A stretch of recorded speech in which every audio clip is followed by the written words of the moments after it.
Hello, welcome. In this very short video, I'll be informing of the correct engine oil for the 3-litre Ford AV Taurus from 1996 to 2001.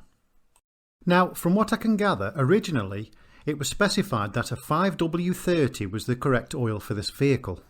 But according to some sources, this then changed to a 5W20.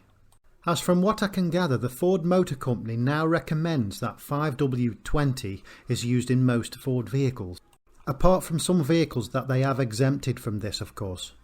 And the reason for the change is that the 5W20 is an improved formulation, and according to testing, this improves fuel consumption without any adverse effects to the engine.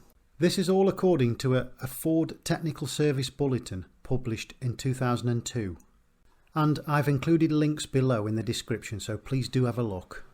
But you don't have to take my word for this. Please do go out and do some research of your own and be sure that you're putting the correct oil into your engine. And if you're in any doubt whatsoever as to whether an oil is right for your engine, then please do not introduce it until you're totally satisfied. And as I've said, this was a very quick video with some quick information here. But if you do know any more about the engine oil of this particular vehicle, then please do comment in the section below. Thank you for watching.